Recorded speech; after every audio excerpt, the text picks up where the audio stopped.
Universidad de Alumnos de Psicología Anima 2.0. Este evento consiste de distintas ponencias acerca de temas relacionados con el suicidio adolescente y en específico con la serie 13 Reasons Why, para los que la hayan visto. Y para los que no, espero que no haya muchos spoilers. Bueno, a continuación voy a presentarles a los ponentes, así como una breve síntesis curricular de cada uno, y después daremos inicio a la exposición de los respectivos trabajos.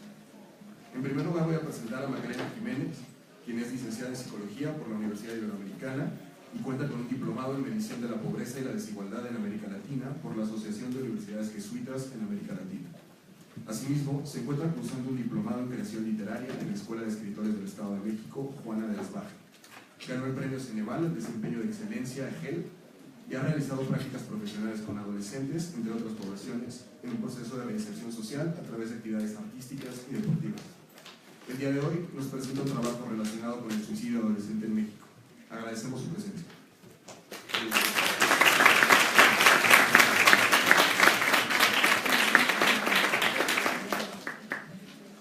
Bueno, también otra ponente es Ana Laura Morales, que muchos se conocen, da clase acá. Ella es licenciada en Psicología por la Universidad Iberoamericana y cuenta con una maestría en Investigación en Psicoanálisis y una especialidad de Psicoterapia Psicoanalítica en la Asociación Mexicana de Psicoterapia Psicoanalítica. Actualmente se dedica a la consulta privada, imparte cursos y talleres y es profesora de la Universidad Iberoamericana. Hoy nos presenta un trabajo acerca del mundo interno de los personajes, de dos personajes de la serie 13 Reasons Why. La siguiente ponente es Fátima Laborda, quien es licenciada en Psicología por la Universidad Iberoamericana, cuenta con una especialidad en maestría en psicoanálisis por parte de la Sociedad Psicoanalítica de México, es doctorante en Neurociencias de la Conducta por la UNAM y miembro de la Asociación para Investigación y Desarrollo de Neuroterapias y de la Sociedad Mexicana de Neuro y Bioretroalimentación. Es también directora de Casa Grana y docente en la Universidad Anáhuac del Sur y en la Universidad Iberoamericana, donde también se desempeña como miembro del Consejo Técnico de la Licenciatura en Psicología.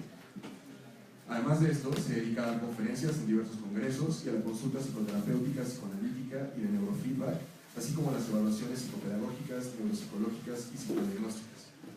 Hoy nos presenta un trabajo que se titula Normalización de la violencia en el entorno social adolescente. 14 somos todos. Héctor Hormigo, que va a ser el moderador de este panel, estudió la carrera en la Universidad Iberoamericana y cuenta con una maestría en la Universidad de Sheffield. Se dedica al psicodiagnóstico en CENIT y ha dado clases en Ibero desde 1993. Dicho esto, demos inicio al panel, no sin antes agradecer a todas las personas que han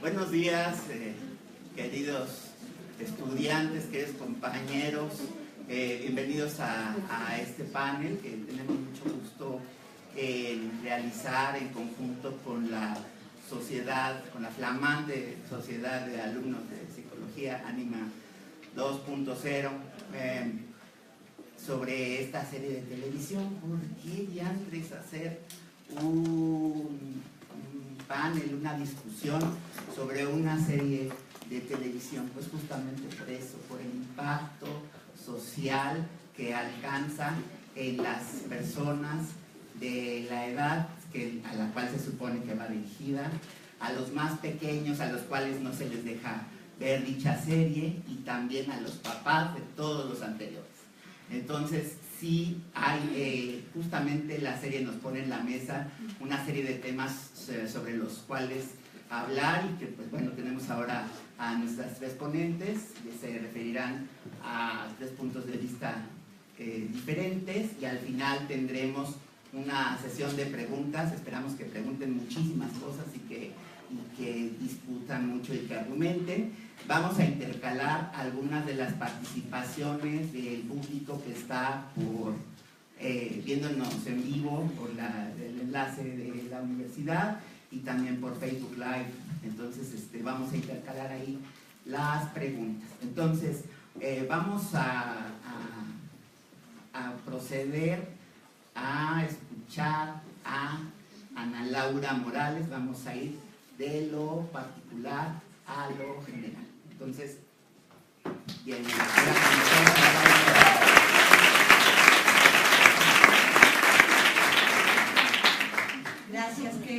bueno que vinieron todos, se ve que es un tema de mucho interés hoy en día. De hecho, yo empecé a ver la serie por pacientes, que me empezaron a platicar acerca de la serie y de las implicaciones, y entonces fue necesario que yo conociera pues de qué se trata la serie, por lo que los pacientes me estaban comentando.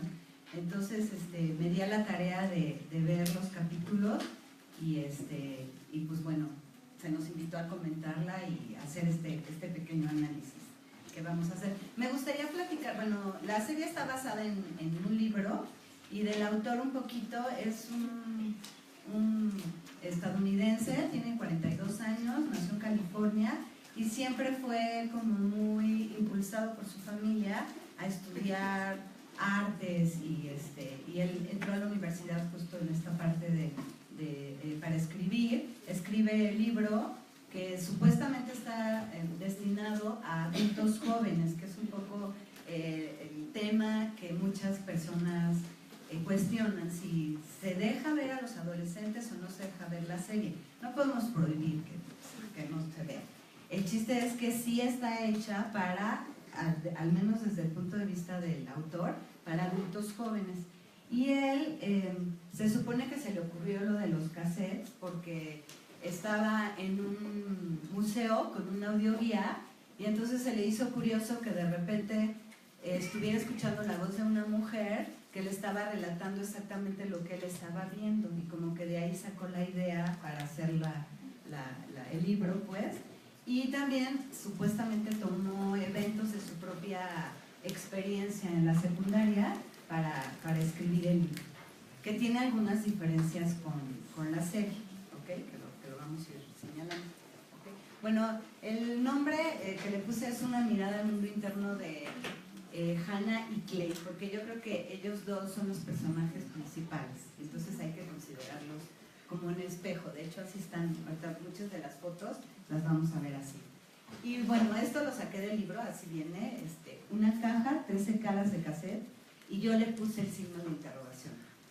13 culpables y una víctima, sería la pregunta. Y bueno, vamos a empezar.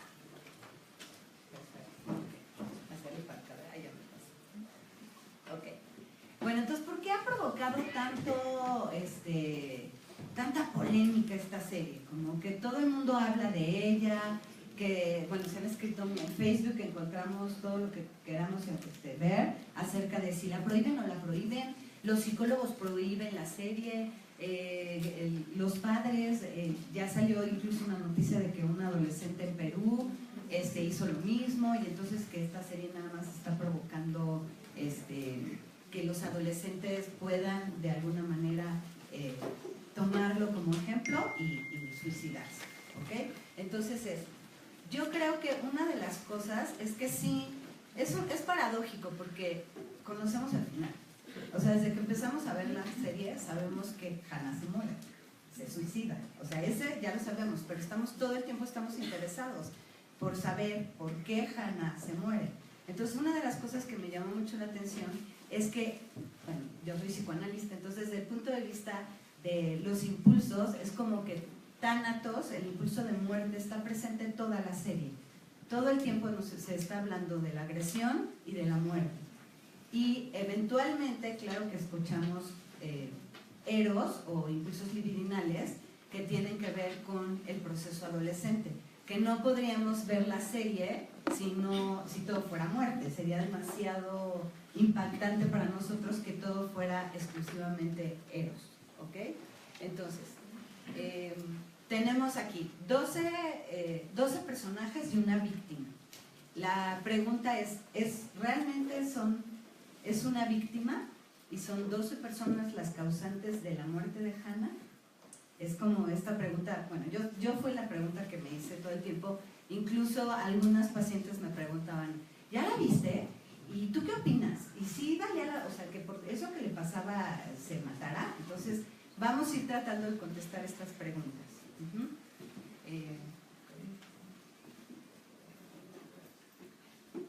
No soy muy habilidosa con esto. Ok. Bueno, entonces, dos van a ser los personajes principales que vamos a analizar, que es Hannah y es Clay, ¿ok? Y lo vamos a ver, vamos a saber de Hannah a través de los ojos de Clay y bueno, obviamente de los cassettes que Hannah deja a cada uno de los personajes de la serie. La serie tiene material para análisis, pero muchísimo.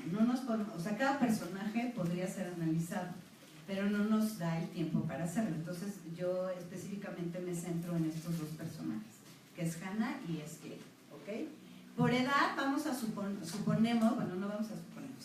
que se encuentran en la posadolescencia o adolescencia tardía y que es esta etapa del desarrollo en donde ellos lo que están buscando es como su autoestima, autodefinición, su independencia vocacional, familiar, económica, que esto lo podemos ver en los personajes, que es que ya, por ejemplo, trabajan, ¿no?, en el cine, despachando, que están viendo ya la universidad, de irse a estudiar, están preocupados por, no sé, si ganar una beca o no, cómo les van a pagar, por ejemplo, a los papás de Hannah, cómo le van a pagar a Hannah a la universidad, están preocupados en este ámbito. Y entonces tenemos que las principales tareas de esta etapa de la posadolescencia sería consolidar la autoestima y de alguna manera la consolidación intrapsíquica, es decir, como fortalecer el yo, fortalecerse, saber qué es lo que quieren, autodefinición. Todas estas serían las tareas principales que estaríamos esperando de estos personajes. Ahora vamos a ver qué le pasa a cada uno de ellos. Bueno, entonces, ¿qué pasa con Hannah? Bueno, sabemos que es una chica que está aislada, o sea, está algo aislada, pero no es tímida, es decir, tampoco está así como ensimismada, que no quiere ver con nadie. O sea, sí es una chica que está aislada, pero que quiere integrarse con el grupo de compañeros, pero tampoco es de que ella busque hacer amigos, como que es, si se acercan a ella como que, ay, claro que quiere platicar con sus amigos y quiere interactuar con ellos, pero no es una chica que busque, o sea, que llegue y que diga, ay, hola, ¿cómo te va? Sino que está como más bien aislada. Es hija única, que bueno, casi muchos de los personajes tienen esta característica en común, que son hijos únicos. Ahora, ¿por qué esto puede ser importante? ¿Por qué creen que puede ser importante? Pues porque todo el foco de atención de los padres va dirigido a este hijo único, o al contrario, ¿no? Al ser un hijo único como Justin, pues la mamá andaba en su rollo acá con su pareja y le valía el hijo. Entonces puede ser cualquiera de estas dos. Y no hay un par, digamos, un compañero, que podría ser un hermano, con el que pueda convivir y platicar, incluso decirle cómo se siente. Entonces, por eso lo señalo como algo importante. Su mejor amiga, bueno, empieza la serie con que su mejor amiga se va a vivir a otra ciudad. Este es un dato importante porque vamos a ver que es una constante en Hannah. Todos se van o todos se alejan de ella. Otro dato importante es que ella viene de otra ciudad. ¿Esto qué quiere decir? Que el papá por trabajo emigra a esta ciudad porque aquí puede encontrar mejores posibilidades supuestamente de trabajo, que es farmacéutico. Y entonces todo este proceso de adaptación de Hannah a la nueva ciudad, a los nuevos compañeros y su gran necesidad de formar vínculos con estos compañeros. Bueno, sí se ve a lo largo de la serie que le cuesta trabajo formar vínculos. Tiene un gran anhelo de hacerlo y un gran deseo de pertenecer, pero le cuesta trabajo, es decir, no sabe conservar amistades. La gente se le acerca, ella se emociona, cree que es una nueva oportunidad en cada personaje, como nos va diciendo, pero algo sucede que acaban alejándose. Bueno, la pregunta es, bueno, ¿qué pasa que todos se alejan? O sea, ¿por qué todos los que se acercaron a Hannah se alejan de Hannah? Por ejemplo, entonces aquí tenemos la amiga que se va, se cambia de ciudad. Luego está Jessica y Alex, que son como que empiezan a ser muy amigos, ya hacen todo junto, y que al final terminan separándose porque Jessica y Alex parecen que tienen algún tipo de relación, y entonces ella se siente de alguna manera rechazada o desplazada, y de alguna forma ella también se aísla, o sea, se aleja, ¿no?, de en lugar de afrontarle y decir, bueno, ¿qué pasó? ¿Por qué se han alejado? Etcétera, como que ella da por hecho que ellos la alejaron de su vida. Luego está Courtney, que es la chica que de alguna manera se autoinvita a su casa cuando ella le platica lo del foto. Espero que todos hayan visto la serie porque ya te las muy importantes.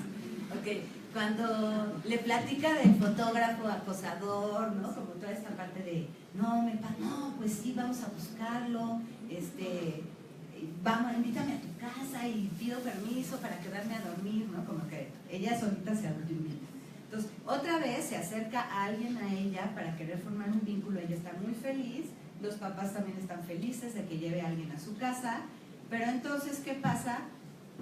Los padres se van, ella empieza le ofrece alcohol, se ponen en un estado, acuérdense que el alcohol baja las defensas, entonces se ponen en un estado relajado, en donde pues de alguna forma salen estos impulsos homosexuales y se van al cuarto de ella y se besan, ¿no? Y obviamente el fotógrafo le saca una foto. Entonces, de entrada ahí ya estamos viendo una conducta inadecuada, de alguna manera, más cerquita, sí.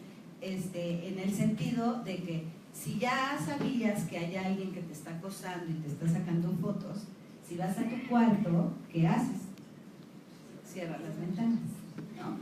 Entonces son conductas que vamos a ver a lo largo de la serie que son de riesgo. Es decir, si ella ya sabía que había alguien que la fotografiaba, que lo sentía, ¿por qué al llegar a su cuarto pues no toma las precauciones y tiene una conducta, pues ahí estaba explorando su vida homosexual y no tiene la precaución de que cerrar las cortinas, por ejemplo? Entonces, cuando salen las fotos, aunque no es evidente que son ellas, la chica Courtney se aleja, ¿no? Y es como, no, mejor no voy a estar contigo. Entonces, otra posible amistad se aleja de ella.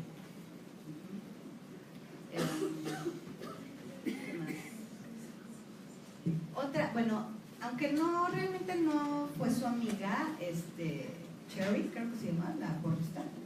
Sí, ok. Ella, cuando la ve en la fiesta de Jessica, le dice, vente, yo te llevo a tu casa. Y entonces pasa lo del accidente y ella le dice, pues hay que hablar al 900. No, ¿cómo crees? Vámonos, o sea, como... En ese momento es, creo que de los pocos momentos en donde Hannah quiere hacer algo sin necesidad de depender o quedar bien con los demás. Y entonces es cuando le dice que no, que ella le va a hablar al 911 y se baja y la otra chica se va y luego pasa lo del accidente. Yo siento que este es el único momento que vi en la serie, a lo mejor me equivoco y ustedes vieron otro, en donde Hannah se apodera, o sea, de ella y dice, sí, vamos a hacer las cosas como deben de ser y vamos a hablarle, yo no estoy de acuerdo, y se aleja, en ese caso, de Courtney y la deja. En todos los demás momentos, con las diferentes personas con las que estuvo, ella no puede defenderse ni defender. Por ejemplo, en la fiesta de Jessica, cuando es violada por Bryce, ella escucha todo el tiempo, pero no tiene la fortaleza de poder salir y defender a la que fue su amiga en algún momento. Y justo después de este evento es que pasa lo del coche y ahí sí lo logra hacer. Ahora, aquí la pregunta anterior era, bueno, ¿por qué todos se alejan de ella? ¿Qué pasaba? Ella quería pertenecer a un grupo, ella quería ser aceptada, quería pertenecer al grupo de las populares, ¿y qué hace ella? Pues se adapta y se somete de alguna manera a las normas de cada uno de los chicos para sentirse aceptada.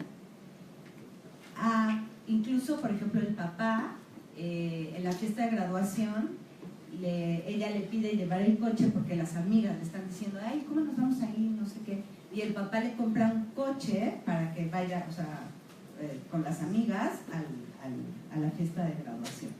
Y es como toda esta necesidad de ella de sentirse aceptada y los papás, en este caso, de ayudarla, en este caso el papá, para que ella se sienta bien y aceptada por sus compañeros. Obviamente vemos a lo largo de la serie una poca autovaloración de Hannah hacia sí misma, y es más bien la mamá la que todo el tiempo está como diciéndole que es hermosa, que es bella, y que qué bonita se ve el día de la graduación, por ejemplo, ¿no? La mamá constantemente la está valorando.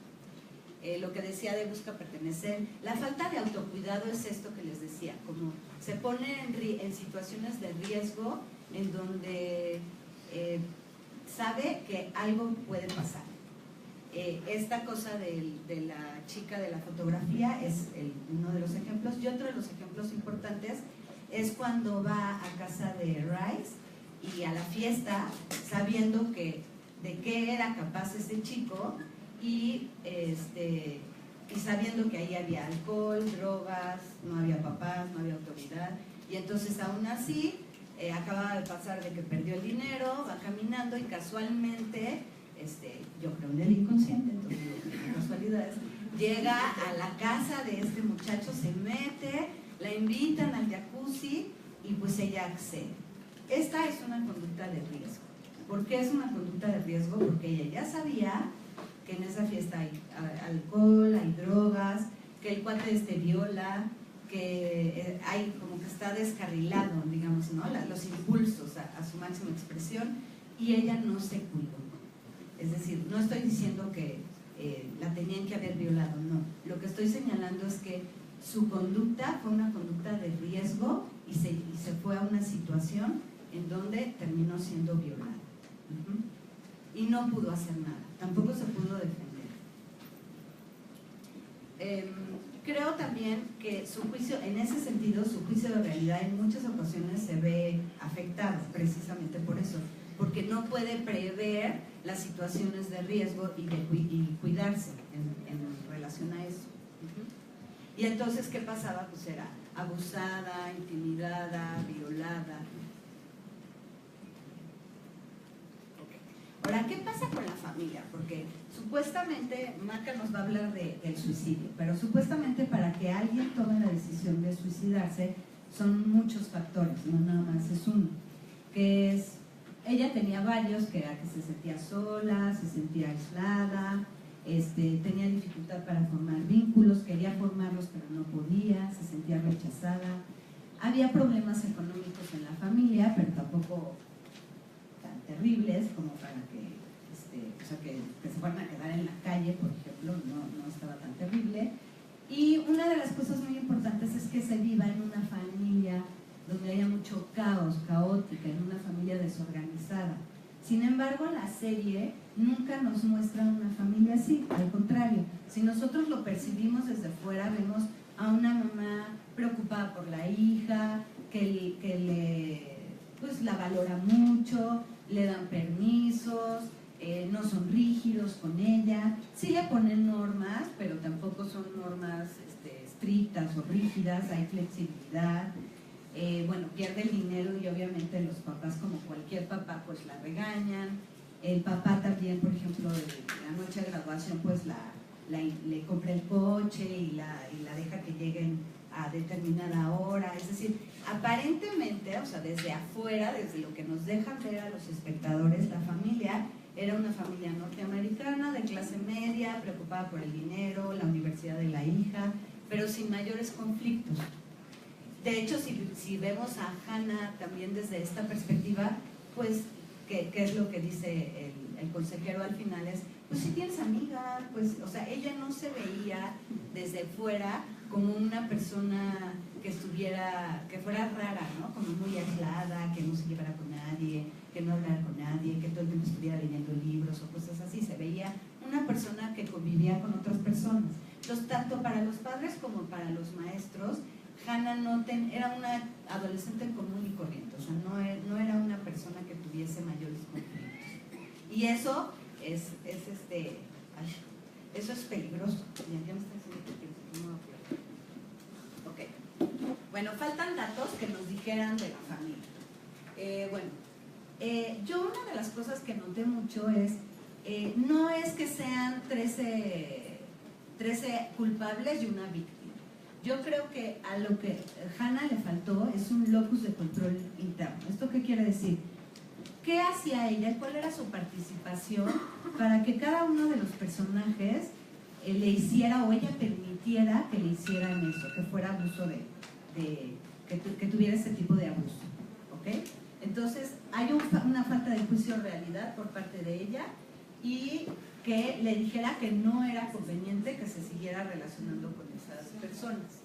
Y bueno, esta es una opinión muy personal, ella en el libro pone eso, se transformó en una especie de juego perverso. Ella se refería más a la manera en cómo estaba tratando de suicidarse. En el libro menciona que en realidad se suicida tomándose pastillas, que suena lógico porque el papá tenía una farmacia. En la serie, sin embargo, lo hace pues muy, muy gráficamente y nos impacta. Ahí vemos como la culminación de tánatos, de la agresión, de todas las agresiones a lo largo de la serie, de todas las violaciones, las humillaciones. Lo vemos en la muerte de Hannah, ¿ok? Entonces, yo sí creo que había una falta de locus de control interno de decir, bueno, ¿cuál es mi responsabilidad en este abandono de estas personas? Los padres nunca son mencionados como causantes de dolor interno, siempre son los otros. Entonces como que ahí faltaba, bueno, ¿yo qué hago para que los otros me abandonen? Como un poco en ese aspecto.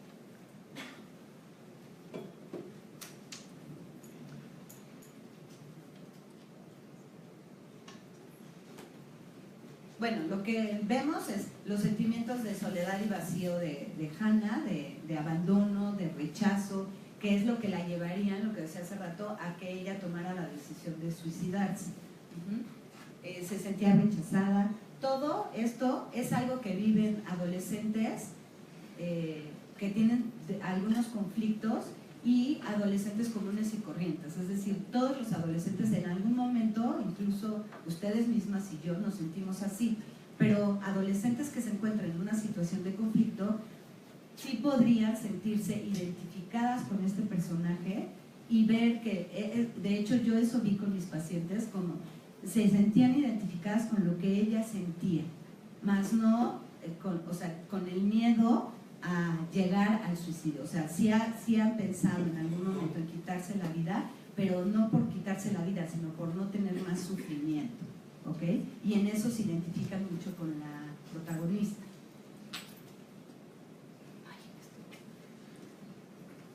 Ahora, Clay, rápido, no voy a... Perdón. Clay, yo creo que es el más sano de toda la serie. Él también es un chico aislado, rechazado, se sale de lo común porque le va bien en la escuela, no fuma, no toma, no le interesa pertenecer a ningún otro grupo porque él quiere ser él, es decir, no pretende ser otra persona, sino él mismo, y es fiel a sus valores y a lo que él cree y a lo que él considera, y entonces prefiere mantenerse distante. Sus relaciones son más bien superficiales. Le cuesta trabajo relacionarse con las chicas y obviamente Hannah viene a ser el personaje del cual él se enamora.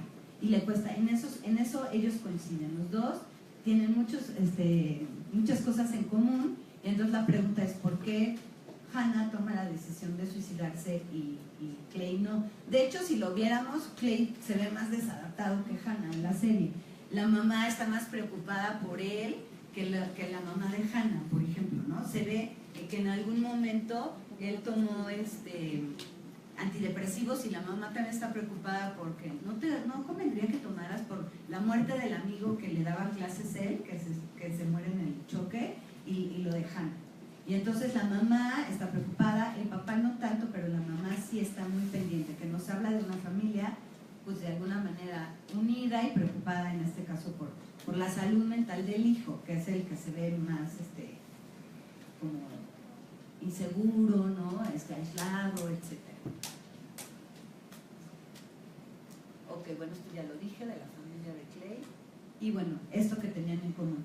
Él defiende, es decir, esta parte de no se mete en conflictos, pero cuando empieza a escuchar cada una de las grabaciones, él va defendiendo la memoria de Hannah, y cuando se entera de la violación, bueno, le tienden la trampa porque todos piensan, no, nos va a delatar y no sé qué. Él, o sea, como que aguanta vara, entonces sí, ya me pusieron esta trampa, ya no sé qué, va con el otro, se lo moquetean, lo expulsan de la escuela, pero él sigue fiel a lo que él quiere, que es proteger la memoria de Hannah o hacer justicia a la memoria de Hannah. Y eso nos hablaría de una fuerza yoica y de un yo fuerte en ese aspecto y de un buen juicio de realidad. Por ejemplo, en la fiesta de Jessica, él, después de lo que pasa con Hannah, decide irse. Él sabe en el momento oportuno de irse para no ponerse en situaciones de riesgo. Que esa sería la diferencia con Hannah. Hannah tiene un yo más débil, le cuesta trabajo ponerse a ella misma límites, llega a ser impulsiva por pertenecer, por este sentimiento de pertenecer y de ser parte de un grupo. Y Clay no, Clay es más seguro de sí mismo en ese sentido y él lucha por lo que quiere. Las estructuras de personalidad. Y bueno, ¿qué pasa con el famoso consejero? Que todos nos preguntamos. Ahora, se supone que los consejeros son los psicólogos de las escuelas, se supone. Creo, no lo acabo de leer, creo que en el libro el señor Potter era el maestro de inglés y el consejero se había ido. Entonces lo pusieron de consejero mientras conseguían uno. Pero bueno, eso en la serie no sale, eso sale en el libro. Entonces, bueno, obviamente la figura de este consejero deja mucho que desear. La chica va, ella lo dice, mi último intento de pedir una ayuda, y el consejero le está mandando constantemente mensajes de que se quiere morir, de lo que ha pasado, de que la violaron, de todo lo que sucedió, y el señor no sabe qué hacer y se sale. O sea, la deja que se vaya. Era el último momento en donde ella se estaba dando la oportunidad para que la detuvieran, y el señor, que se supone que era el psicólogo, el consejero escolar, era el que debía haberla detenido, pues no la detuvo. Hasta ella sale y esperaba a ver si salía y nunca salió. Ahora, ¿por qué se esperó hasta este último momento para pedir ayuda? ¿Por qué no pidió ayuda antes? No tenía amigas, no tenía la relación con los padres, pues aunque era buena, no era cercana, no tenía familia cercana, primos, tíos con los que se pudiera llevar. Estaba sola, realmente estaba sola, y no tenía con quién poder compartir sus sentimientos, que eso es un punto importante, ¿no? Cuando un adolescente se encuentre como demasiado solitario, es importante ver esa parte social en ellos y ver qué está pasando.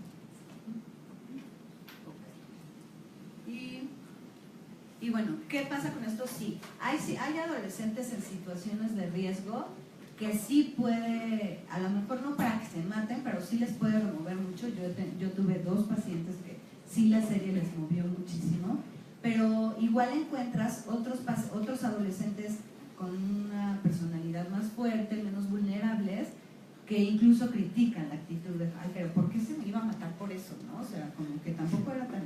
¿Y para qué hacía eso? O sea, como criticando su juicio de realidad, de por qué hizo ciertas cosas que la llevaron a eso. Y entonces aquí vemos que es también lo que la llevó a ella a esta situación. Y lo que les decía, la importancia de las redes de apoyo, ¿no? Del adolescente. Ya, gracias por su tiempo.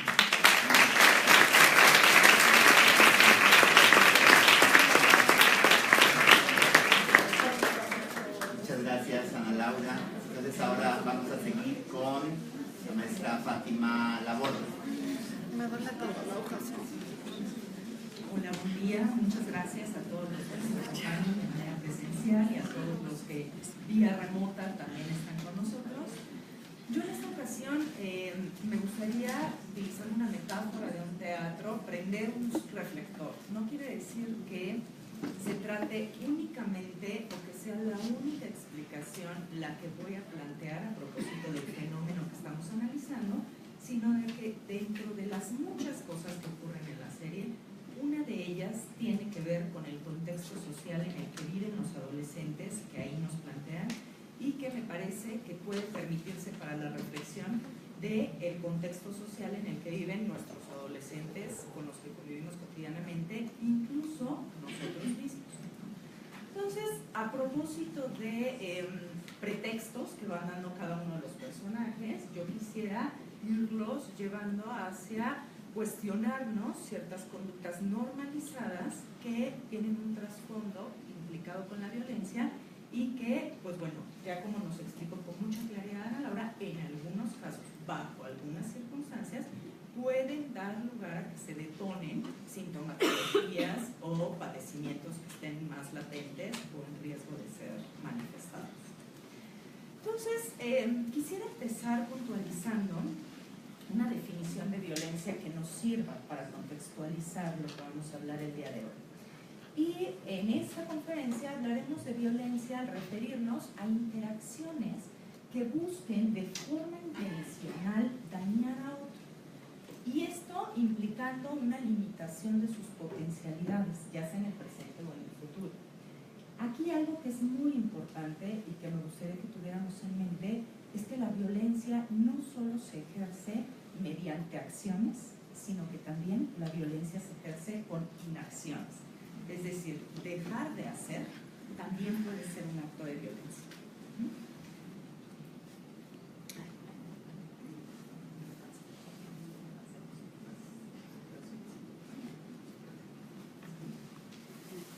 Bueno. Ok, les voy contando y en un momento ya estará lista la presentación. Entonces, nosotros, a propósito de estas condiciones de violencia que podemos observar, vamos a tener 11 elementos de reflexión que nos permitan comprender cuál es la situación global en la cual estos personajes en particular, pero en general, en términos de sociedad, podemos estarnos desempeñando.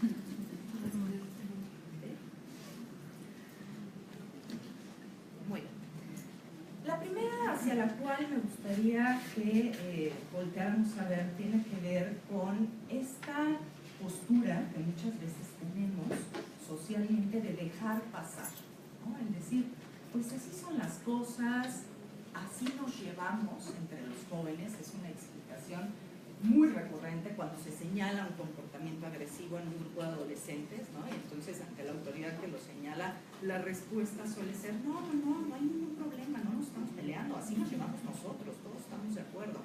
Y al final se enmascara una condición en donde alguien no la está pasando bien o alguien está siendo acreedor de alguna crítica o algún daño en particular. ¿Esto en qué se sostiene? Pues bueno, muchas veces se sostiene en conductas no malintencionadas, al contrario, bien intencionadas, pero de personajes o de un ejercicio social en donde prevalece la timidez, la dificultad para expresarse, una indiferencia hacia lo que le sucede al otro, ir pasando y no darnos cuenta de que el otro está en una condición sufriente y que podríamos hacer algo al respecto, y sobre todo sentirnos incapaces de ir contracorriente. Cuando trabajamos en conferencias con alumnos de secundaria y de preparatoria a propósito del acoso escolar, siempre les ponemos una metáfora muy concreta para que quede claro este asunto, ¿no? Y les decimos que si tuviéramos 20 bloques donde los de ellos 18 fueran azules, uno fuera verde y uno amarillo, el amarillo fuera un acosador, el verde fuera una víctima y los demás fueran testigos, si estuviera sola la víctima y todos los bloques azules del lado del acosador, no hay manera en la que se pueda defender bajo ninguna circunstancia. Si por el contrario tuviéramos todos los bloques azules, que son los testigos, del lado de la víctima y el acosador estuviera solo, no habría forma en que dañara o perjudicara al otro, porque al final del día el grupo, los observadores, son los que determinan la fuerza y el impacto de la acción de uno de los miembros. Entonces, en este caso sucede lo mismo. Pareciera que en lo individual tenemos una percepción de debilidad, pero no nos damos cuenta que todos los observadores, al momento de unirnos y de marcar un límite, podríamos ser bastante más fuertes que las circunstancias que nos andren. Otro de los puntos que me gustaría poner en consideración es esta condición que se ha favorecido a propósito de diversas prácticas de crianza, que hoy no es tema de debate, pero que nos han llevado a tener una percepción, principalmente en los jóvenes, en donde partimos de la idea de que si yo lo quiero, lo debo tener, ¿no? Lo merezco. Únicamente porque a mí me parece una condición favorable, entonces las circunstancias se tendrían que adaptar a mi necesidad de este momento para que yo pueda tener esa situación. Es decir, la prevalencia de una adaptación aloplástica sobre una posibilidad de adaptación autoplástica o mixta en las diferentes situaciones sociales. En esto se basa desde luego en la baja tolerancia a la frustración. Muchas ocasiones sucede que guarda una estrecha relación con una pobre autoestima en donde la persona se vive, como nos decía Ana Laura, sin los recursos internos para poder construir y para poder alcanzar ciertos objetivos a través de su esfuerzo y no por una determinación impuesta a propósito de cierto estatus. Y por supuesto, una dificultad importante para comunicarse y negociar las propias necesidades. El punto número 3 tendría que ver con la filosofía de que el fin justifica los medios. Muchas veces en el afán de conseguir algo se pierde de vista al otro y entonces hay una prevalencia del reconocimiento social como un eje rector de la conducta en los adolescentes. Hago esto para que me vean bien, me vean guapo, me vean inteligente, me vean cool, me vean interesante, me vean con cualquier calificativo que nos podamos imaginar, dejando de lado esta posición en donde tengo que considerar al otro en mis acciones. Un poco lo podríamos llamar la cultura del selfie, ¿no? De solamente voltearnos a ver a nosotros y que el foco de toda la atención seamos nosotros mismos y a partir de ahí nos autojustifiquemos de las decisiones que tomamos. Intimar igual a intimidar, ¿no? Muchas veces en las relaciones interpersonales que establecen los jóvenes no hay una diferencia en términos de la intimidación, que es un acto agresivo, violento, de daño, y la intimidad, que tendría que ser teóricamente una condición de cuidado, de aceptación y de conocimiento del otro. Pareciera que en esta búsqueda de afecto, en ocasiones, se pierde de vista quién es el otro y cuáles son sus necesidades, y gracias a esta lógica práctica mercantil, ¿no? De pues no importa, hoy estoy contigo, mañana contigo, y soy tuyo y no me pasa nada, hay una disposición hacia la tolerancia de situaciones que ponen en riesgo la integridad personal. No es para tanto. ¿Cuántas veces no hemos escuchado esta parte, ¿no? Y la hemos dicho incluso cada uno de nosotros en diferentes situaciones. La transgresión de normas a través de la validación personal y la justificación por las circunstancias, ¿no? Yo soy una buena persona, yo siempre me comporto de manera adecuada, pero bueno, tenía mucha prisa y tenía que llegar a clase de 7 y pues por eso me pasé los saltos, no es que yo suelo hacer esas cosas, ¿no? O, híjole, no, sí le voy a dar mordida porque es súper importante la cita que tengo, pero me importa mucho México y quiero ser responsable y estoy en contra de la corrupción, solamente por hoy lo voy a hacer y eso no va a cambiar las cosas, ¿no? ¿Qué tanto en el entorno social el transgredir las normas se vuelve una moneda de cambio que está sujeta a las circunstancias y las personas que lo ejercen? Condición que en el desarrollo adolescente impacta de una manera muy negativa, pues es cuando se consolidan todos los procesos morales y éticos, y entonces pareciera que esta laxitud se vuelve parte de lo que va a determinar las decisiones a futuro. Poner al otro en la mira es la mejor defensa. Cualquiera que tenga un Facebook sabe de esto, ¿no? O sea, estar al pendiente de la vida de los demás, ridiculizar, hacer señalamientos de te ves gordo, te ves flaco, te ves inteligente, te ves ridículo, ¿no? Etcétera, etcétera, etcétera, nos lleva a tener que lidiar menos con la ansiedad y con la propia responsabilidad de nuestras acciones.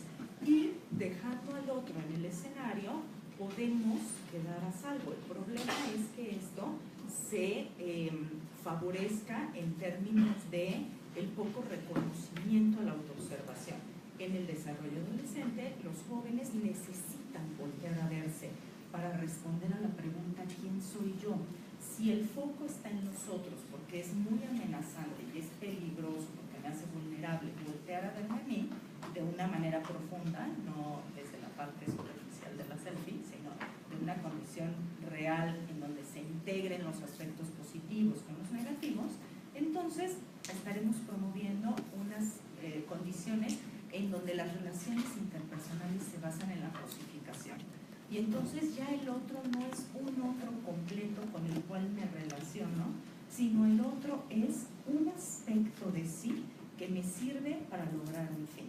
Entonces es el ñoño que me hace el trabajo para la clase, el guapo que me da estatus cuando voy a una fiesta, el que me genera una riqueza económica o cierto estatus socioeconómico, etc. La vida pública continua, esto de tener 24 horas al día durante 7 días a la semana, exposición hacia los demás, y que constantemente se esté generando una advertencia y una necesidad de compartir lo que me sucede, nos lleva a tener cada vez menos claros y más difusos los límites entre gusto y acoso, ¿no? Entonces, si a mí me gusta alguien, ¿por qué no es válido que a través de mi computadora me ponga a revisar todo su perfil en las redes sociales y si esta persona lo subió, ¿no? Y entonces de ahí a pues, poder vigilarlo en alguna situación social, la verdad es que no hay mucha diferencia. Y a partir de ahí se empiezan a validar conductas que tienen que ver más con el acoso y con la violación a la intimidad. En los últimos años, los que se dedican a investigar en sociología han desarrollado un término que se emplea mucho en la literatura, que es el de extimidad. Y es un término conceptual que lo que nos habla es la necesidad de hacer público ámbitos de la vida que pertenecen al espacio privado, ¿no? Entonces, esta parte en donde tengo que mostrar qué es lo que me voy a comer en las redes sociales, cuando en realidad eso pues, no tendría que interesarle a nadie, pero tengo esa necesidad de mostrar a los demás que mi café de hoy en la mañana estuvo maravilloso y me hace plena y feliz, tratando de validar constantemente una forma de ser que es muy distante a la real y que muchas veces lo único que genera en los jóvenes y en los adolescentes es esta presión hacia la perfección que dificulta verse a sí mismos como alguien integrado y pleno, ¿no? Lo diferente incomoda y nos sigue incomodando, a pesar de que en algunas condiciones, en algunos lugares, en algunos sectores, nuestra sociedad se ha abierto más a considerar la diversidad, sigue siendo un factor de vulnerabilidad para los jóvenes compartir los descubrimientos personales que tienen a propósito de su identidad. Genera mucha confusión porque el medio manda también mensajes confusos. O sea, la confusión es del sujeto, pero este sujeto se encuentra en un medio que también lo confunde más. Y antes de poder tomar una postura, decidir y validar cualquiera que ésta sea, en términos de su persona, el medio ya le está mandando mensajes de aceptación o rechazo que lo mismo provocan que haya una dificultad para la introspección y entonces el foco de atención se dirija a los demás, hacia lo que los otros piensan de él. Mientras nos riamos, cualquiera puede ser el protagonista, ¿no? Pensemos nuevamente en todos estos videos de YouTube, de redes sociales, en donde alguien está pasando por una situación incómoda, muchas veces sin su consentimiento es de video grabado y esto se hace viral. Y entonces pareciera que pues en una primera descarga, ¿no? Nos libera a todos de decir yo no soy el que está ahí, entonces sí me puedo reír y sí me puedo sentir en una posición de superioridad o de juicio a propósito de esta persona.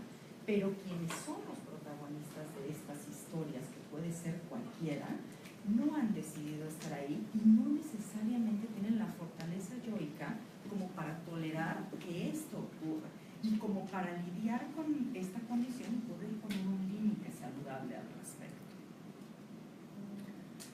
Si el río suena, pues yo puedo aprovechar, ¿no? Y aquí nos metemos en un asunto que para nosotros desafortunadamente es un tema bastante cercano y que suele estar a discusión sobre la mesa en términos de la revictimización y la violencia de género, ¿no? Esta parte de denominar a las mujeres como putas, zorra, prostituta, fácil, etcétera, por condiciones que socialmente se leen desde esa perspectiva y que entonces dan lugar a que se permitan una serie de acosos y de conductas que en algunos casos pues, bueno, pueden llegar a ser extremadamente violentas, poniendo incluso en riesgo la vida y la integridad de la persona, ¿no?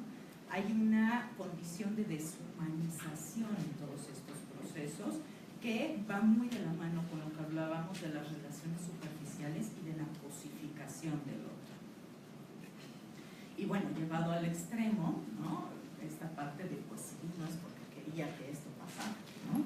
Desde luego el poco respeto y la escucha del otro y el no entender que no solo no es no, sino que la falta de respuesta no es sí, ¿no? Y poder ser conscientes de que necesitamos que el otro valide, en este caso en la serie, pues bueno, fue una condición extrema, en una situación de violencia sexual, pero en la cotidianidad el que se nos olvide que el otro tendría que validar o dar permiso de las cosas que suceden en las relaciones, reales o virtuales.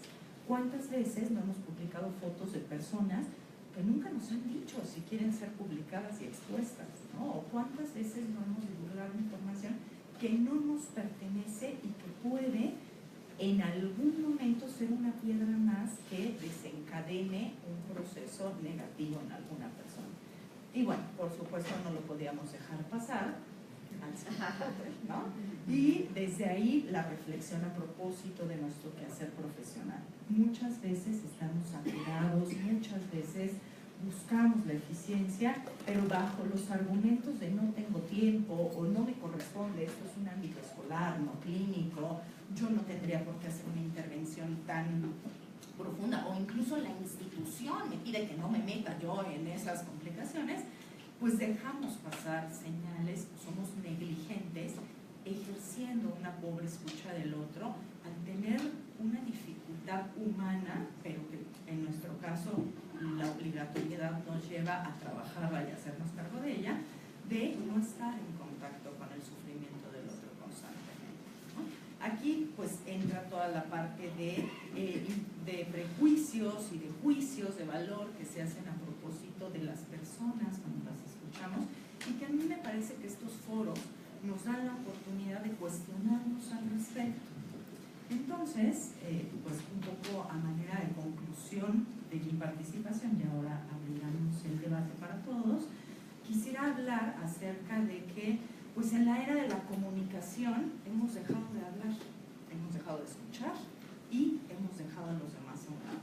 Y que no se nos olvide que también el abandono es una forma de violencia. Gracias.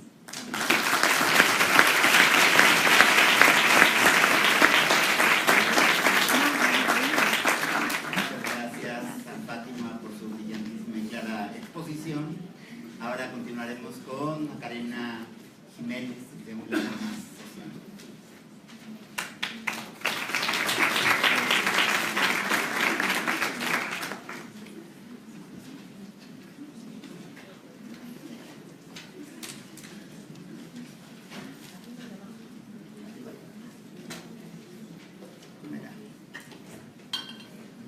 Hola, muchas gracias por venir y gracias también a los que nos están escuchando.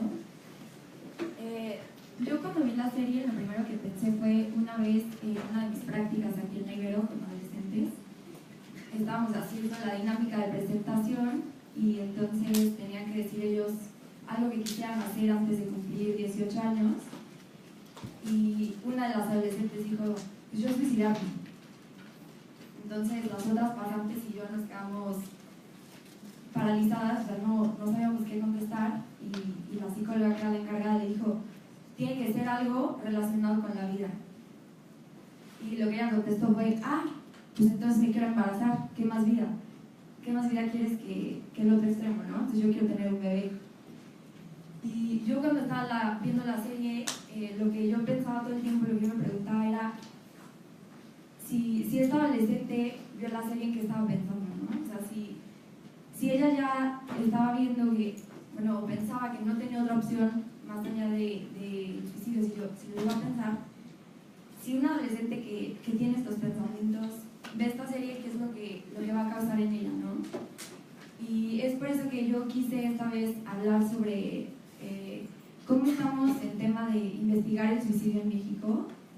Quiero dar algunos datos duros sobre el suicidio en nuestro país, sobre el suicidio adolescente y también cómo desde la salud mental, cómo los profesionales hemos abarcado el suicidio adolescente en México. Bueno, primero para contextualizar un poco, hay cada año 1 millón de personas cometen suicidio en el mundo. O sea, esta es una cifra que a mí me parte el corazón, 1 millón de personas. Y eso sin considerar que, dependiendo de la fuente, por cada persona que comete suicidio, hay entre 8 y 10 personas que intentan suicidarse. Entonces imagínense, este número es algo que para mí es muy impresionante y no sé, que me duele decirlo. Es a nivel mundial un creciente problema de salud pública. Es algo que no tiene nada más que ver con nosotros como psicólogos, sino con la salud en general.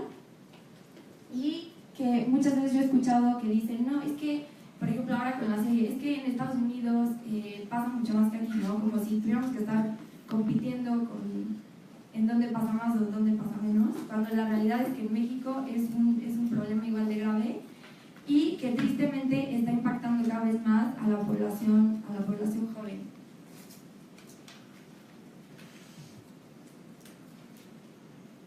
Bueno, estas son unas cifras de la OMS que quería compartir con ustedes. Son unos datos sobre los países que tienen una población mayor a 100 millones y el incremento de suicidio en 15 años, que es del 85 al 2000, y México es el número 1. Es el número 1 con 66% de incremento de suicidios en jóvenes. Después sigue la India con 54%.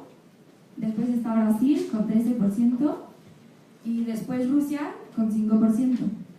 Y al mismo tiempo que se midieron estos incrementos, hubo algunos países que disminuyeron sus cifras, como Estados Unidos y Japón, ¿no? Que Estados Unidos y Japón pueden tener más número de suicidios, pero el incremento en nuestro país es algo muy alarmante que tenemos que tomar en cuenta, ¿no? ¿Qué está pasando que está incrementando así? Bueno, estas son algunas fuentes en donde podemos encontrar datos duros sobre el suicidio en México. La más importante es el INEGI.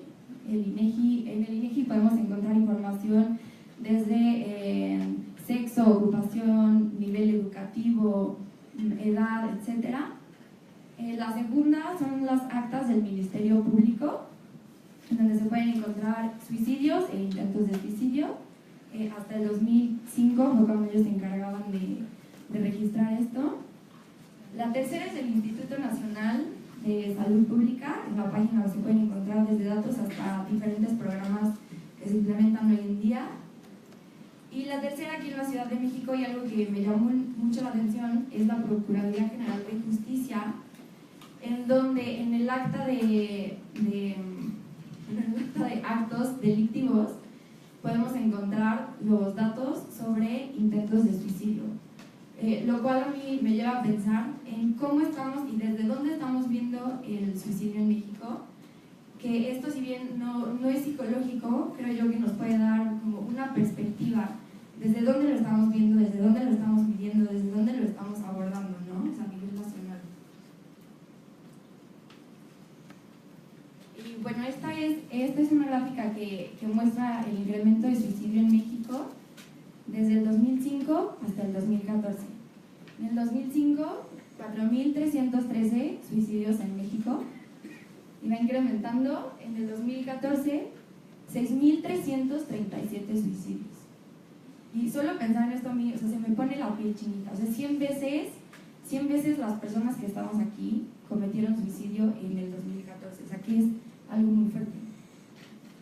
En México, el suicidio es la tercera causa de muerte entre jóvenes de 15 a 24 años, y algo que también me llamó mucho la atención es que el grupo quinquenal de edad con más suicidios en todos estos años es de 20 a 24. ¿Cuántos de los que estamos aquí estamos en ese rango de edad? Que es algo bien fuerte. En esta gráfica podemos ver un incremento del 43%, o sea, no hay ni siquiera que se mantenga o que disminuya, o sea, un incremento cada año, 43%. Y a esto le tenemos que sumar un contexto en nuestro país de inseguridad, de violencia, de desempleo y de muchas características sociales que, si bien, como decía Fátima y Ana, el suicidio es multifactorial y no es nada más por un contexto, sí creo que no podemos ignorar que esta es la condición bajo la que estamos viendo todos estos suicidios en el país.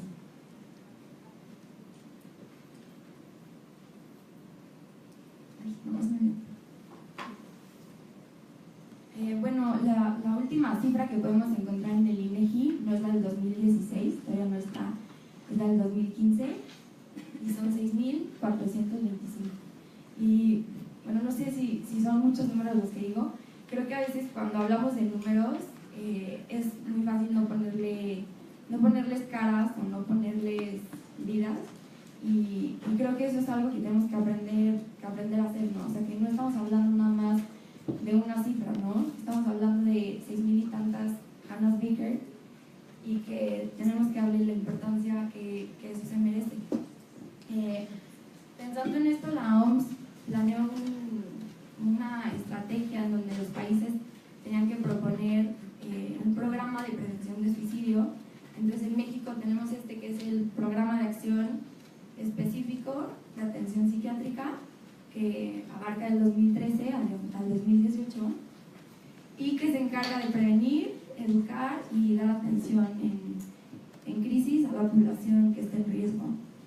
Pero yo cuando leía esto me preguntaba, viendo los números, ¿realmente es esto suficiente? O sea, realmente, no sé, hemos conseguido prevenir, hemos conseguido disminuir, promover la salud, educar. O sea, creo que es una pregunta que al menos a mí como recién egresada me hace mucho eco, ¿no? O sea, creo que es algo que tenemos que tener en cuenta y trabajar con esto. Bueno, y con base en los datos anteriores, quería compartir con ustedes esta cita. Es indispensable generar investigación sobre el suicidio en las regiones más pobladas del mundo, en donde se incluye México. Y yo me quedé pensando, pues, o sea, sí, está muy alarmante la situación que hemos hecho, cómo hemos avanzado. Y entonces encontré esta investigación del Instituto Nacional de Salud Pública, donde hacen un análisis de la investigación psicológica sobre el suicidio del 80 al 2014, ¿no? Lo que ellos hicieron fue una búsqueda con palabras clave como ideación suicida, suicidio, México, adolescencia, etc. Y de todos los artículos científicos que ellos encontraron, descubrieron que solo el 9.37% de la información indaga en factores protectores. Esto quiere decir que todas las demás indagan en factores de riesgo, en conductas de riesgo, en contextos de riesgo. Y por lo tanto, la investigación de suicidio se enfoca en la enfermedad, hay un énfasis en la enfermedad en lugar de un énfasis en la salud. Y esto nos ha permitido predecir la incidencia a través del grupo de población o de las conductas, prevenir, pero hay una diferencia entre prevenir el suicidio y promover la salud mental, donde la promoción de la salud mental es un proceso cultural que busca enfocarse en la buena salud como herramienta para seguir adelante, ¿no? Y bueno, yo cuando estaba pensando en todas estas características, pues pensé que para mí la serie se relaciona mucho con estas características. La primera es el énfasis en la enfermedad. Creo que vemos alrededor de Hannah Baker un énfasis de los promotores de la salud, más bien en prevenir el suicidio, ¿no? Todo esto de los pósters, que les hacen diferentes exámenes para ver las conductas de riesgo, etc. Hasta que alguien se suicida es cuando ellos empiezan a pensar en la salud mental. Y no existe un programa de promoción de la salud. Y bueno, creo que esto también se ve a través de la página. No sé si alguien vio que te ponen abajo que te metas a 13 Reasons Why, y si te metes ahí, sale una lista con los países y entonces tú te metes a tu país y te mandan una página con información, con teléfonos para que tú pidas ayuda, ¿no? Que yo creo que esto pues, fue una gran idea, sin embargo me parece que, al menos desde mi punto de vista, no es suficiente. Y por último, como conclusión y como mi opinión, yo creo que esta serie nos ayuda como profesionales a pensar en disminuir el tabú, que si bien puede ser un arma de doble filo, creo que es importante que lo hablemos, que estemos aquí hablando de esto, que se genere conversación en las redes sociales. Pienso que puede ser muy útil para que hablemos más y a través de estos diálogos que nosotros nos acerquemos más a la investigación, a generar propuestas, a no quedarnos en lo que hemos estado haciendo solamente y que nos preguntemos cómo reciben los adolescentes esta serie, no solo de opinión y sentimientos, sino como decía Ana Lau, también conductas y actos, y que no dejemos pasar esta oportunidad para promover la salud mental en los jóvenes mexicanos. Y por último, les quiero compartir esta serie de una noticia que encontré. En agosto de 2014, el Instituto Nacional de Psiquiatría alertó que si no se combaten formas de agresión como el bullying, para 2020 el suicidio va a ser la primera causa de muerte entre niños y jóvenes en México. Entonces creo que tenemos un gran compromiso con ellos de poner nuestro granito de arena. Y bueno, eso es todo.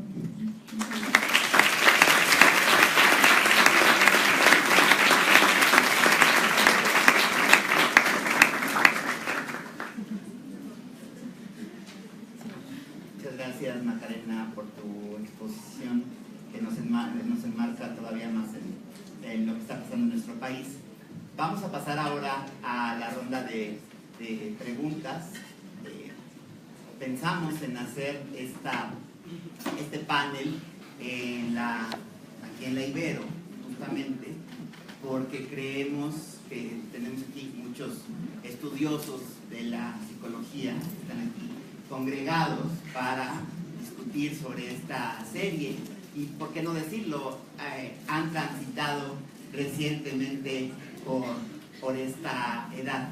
Entonces, por eso decidimos que sería una buena idea hacer esta actividad aquí. Entonces, ahora vamos a pasar el micrófono para que los ponentes contesten sus preguntas, los escuchemos. Si tienen alguna pregunta dirigida hacia alguien en particular, por favor, señálenlo. Muchas gracias.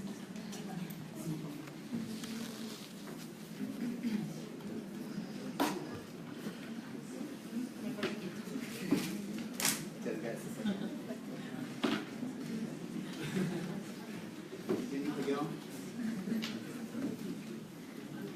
Venga. Ánimo. A ver, por ahí.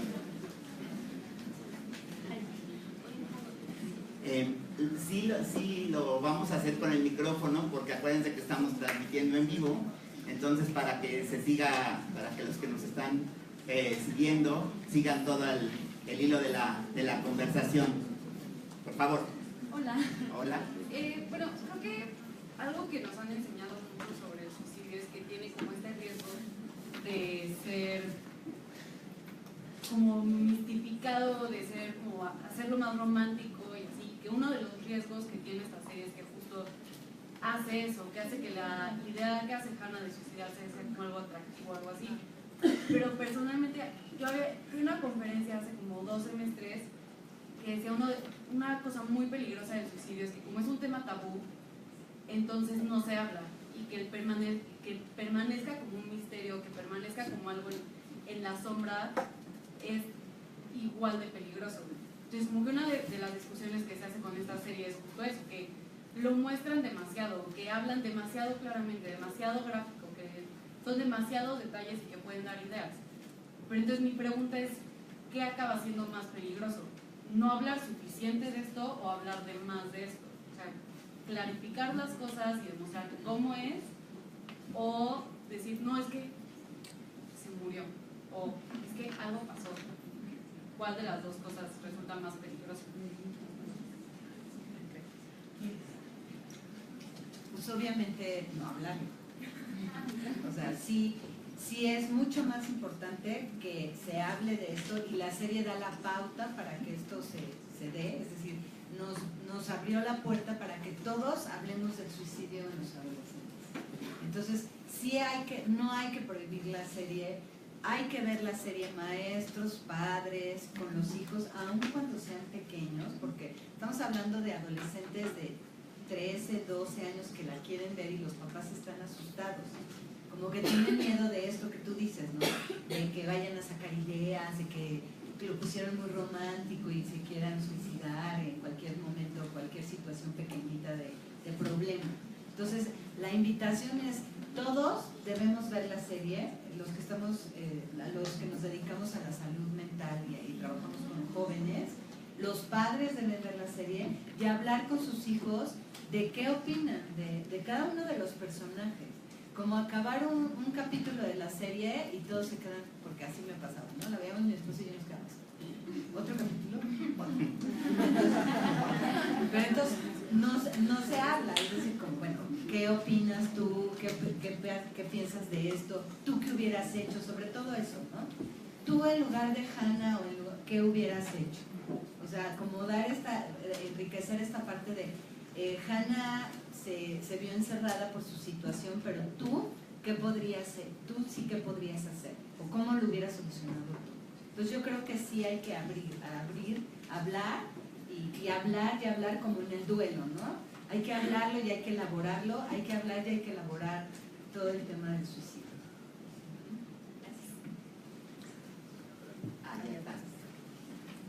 Muchas gracias. Bueno, Ana Lau, cuando tocaste el tema de las características de Hannah, mencionaste algo que me parece muy relevante y es el hecho de que fuera hija única. Porque no es una cuestión extraordinaria de Hannah, sino que justo es una característica que está adoptando nuestra generación. O sea, si repasamos generaciones anteriores, pues era como, no sé, tener de 6 hasta 11 hijos, ¿no? Nosotros, en cambio, pues sabemos muchos que estamos acostumbrados a ser hijos únicos, ¿no? Y me preguntaría, yo sé que es una pregunta difícil tal vez en aceptarlo, pero si el hecho de que tengamos una generación más llena de hijos únicos conlleva en sí mismo un riesgo, para nosotros es una cuestión más delicada, o deben de tomarse mayores precauciones, porque tal vez sí faltan habilidades sociales en algunas personas en las que coincide esa característica, por otros factores. Bueno, obviamente el ser hijo único no necesariamente te va a llevar al riesgo del suicidio, ¿no? Lo que yo mencionaba, y específicamente con Hannah, era eso, como su dificultad para formar vínculos, y no hay como un par, digamos, un compañero, ni primos, ni hermanos, ni amigos con quien poder compartir, ¿no? Puede ser hijo único, como Clay, era hijo único, y ¿qué hacía él? Bueno, pues tenía amistades quizás superficiales, pero eran sus amistades y se desempeñaba bien. O sea, el ser hijo único sí conlleva muchas cosas, a lo mejor de compartir, ¿no? De sentir que son el centro del universo de la familia, y eso también puede ser negativo, porque entonces sientes mucha presión, que yo creo que también era lo que le pasaba a Hannah, ¿no? Como que sentía que toda la presión y los problemas económicos de los papás dependían de ella. De hecho, yo tengo una paciente que la mamá en alguna ocasión le dijo, es que tu papá y yo nos divorciamos porque estábamos centrados en ti nada más, y entonces ella se siente culpable del divorcio de los papás. Entonces, ¿por qué? Porque era hija única, no había otra cosa más que verla a ella. Eso es lo que puede generar ser hijo único, ¿no? Que te sientas como demasiado presionado por tus padres, pero no necesariamente eso. Tiene que ver la estructura de personalidad, los vínculos, etc. Un poco agregando a lo que decía Ana Laura, me parece importante resaltar que si bien es una realidad social a la que nos estamos enfrentando, o sea, hay una transformación que no requiere ningún juicio de valor, es decir, no es bueno ni malo, así está siendo la sociedad, y a partir de eso habría que tomar medidas para que precisamente no se pierda esta capacidad de establecer un vínculo con otro y de considerar al otro en las ecuaciones para tomar mis decisiones, ¿no? O sea, creo que más allá de esta configuración familiar, tendríamos que pensar en qué estamos haciendo para que los niños desarrollen estas habilidades sociales y los adolescentes las puedan poner en práctica de manera eficiente para tener adultos saludables. Bueno, yo tenía una duda. O sea, a mí me han enseñado en clases que en los adultos es más frecuente que el suicidio pase con personas que tienen bipolaridad en el estado maníaco. Y en los adolescentes, ¿cómo funciona? Porque supuestamente no puedes diagnosticar un adolescente. No entiendo toda esta parte de que por la etapa en la que viven tienen muchos duelos y están en vulnerabilidad y así, pero lo puedes diagnosticar, lo puedes hacer como psicólogo tratando. Bueno, aquí tenemos que recordar que el que alguien no cumpla con criterios suficientes para establecer un diagnóstico clínico a partir de los manuales diagnósticos no implica que no tenga malestar psicológico. Entonces, el suicidio, no, aunque la prevalencia en términos de comorbilidad sea más alta con los pacientes bipolares en un estado maníaco, no es una causa o vía a través de la cual siempre se ve, ¿no? Es un fenómeno multifactorial que acontece en muchas circunstancias y que habría que estudiar específicamente la condición de cada uno. En términos diagnósticos podríamos hablar incluso de una situación sin trastorno, únicamente con malestar psicológico, en donde la persona justo no cuenta con los recursos para contender con esta problemática y termina pues, tomando esta alternativa de terminar con su vida, ¿no?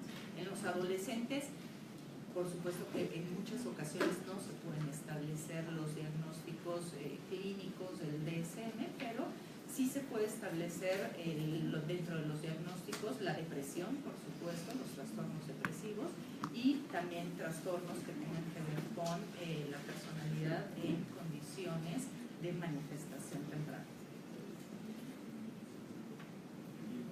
Creo que es muy importante el factor cultural en los hijos. O sea, creo que explícitamente decimos que pues, buscas otras formas de conocer, de solucionar los problemas que una persona tiene, pero sí creo que de cierta forma implícitamente se debe entender que bajo ciertas circunstancias está bien, y eso no es como a propósito, pero o sea, creo que así se ha hecho. O sea, se ha demostrado que, por ejemplo, cuando hay un suicidio que es de una persona, de una celebridad, toda la cobertura mediática que se le da al suicidio sí hace que ciertas personas aprendan que a lo mejor bajo ciertas circunstancias el suicidio es una forma de solucionar problemas. Y también que ciertas culturas, o sea, por la idiosincrasia de la cultura, dan a entender que también está bien. Por ejemplo, en Japón, que los soldados se suicidaban para morir con honor, o a lo mejor en culturas en Alaska o en India, que culturalmente, en la historia, se dan suicidios como una forma de resolver problemas. Creo que eso como implícitamente enseña que a lo mejor puede que esté bien, y digo, por la serie sí tiene como sus puntos buenos, pero también lo mencionaba un artículo que también salió, que justamente enseñaba a las personas que lo veían que Hannah cuando se moría, o sea, que podían ver qué pasa con las demás personas. O sea, que a lo mejor sí estás, sé que cada caso es diferente, pero a lo mejor estás como muy enojado con los demás y decides suicidarte, que la serie como te daba a entender que la persona tenía un cierre, pero en realidad no hay cierres, como tú te decías, pues para ti hasta ahí llega y tú no sabes qué pasa con las demás personas. Entonces quería ver qué pensaban las tres.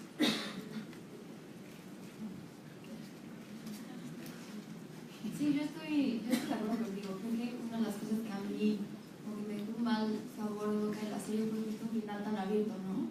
O sea, que si bien ella tiene cierto cierre, no da la serie más propuestas o más soluciones o no sé cómo decirlo, una continuidad al sufrimiento de los demás personajes. Y no sé si escucharon que van a sacar ya una segunda temporada Y yo lo que pensaba justamente es, ¿qué de esto que tú estás diciendo se va a abordar?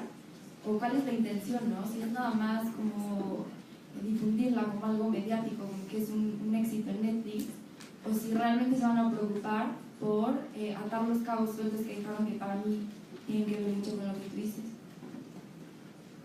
Yo nada más quería comentar que esta parte del suicidio de Hannah tiene también mucho que ver con el otro, ¿no? De hecho, ella los culpa a todos de que ella se mató. Y el dejarlas, o sea, para mí es muy perversa esta parte de dejar a cada uno su cinta. Y es una manera de agredir, ¿sí me explico? Es una agresión. O sea, yo me maté por tu culpa, por esto y esto que me hiciste. Entonces ahí, esa es la parte en donde se culpa a todos los que de alguna manera la bullearon, la violaron, todo lo que hicieron con ella, pero también la parte de ella, es decir, ¿qué hizo ella? Dejar a cada uno, si una carta suicida, escribir, es de alguna manera culpar al otro por tu muerte, un cassette para cada uno, e ir hasta las casas de ellos, y ahora estoy aquí. Eso para mí es perverso, y su intención finalmente era que los otros se sintieran culpables por su muerte, o sea, agresivos.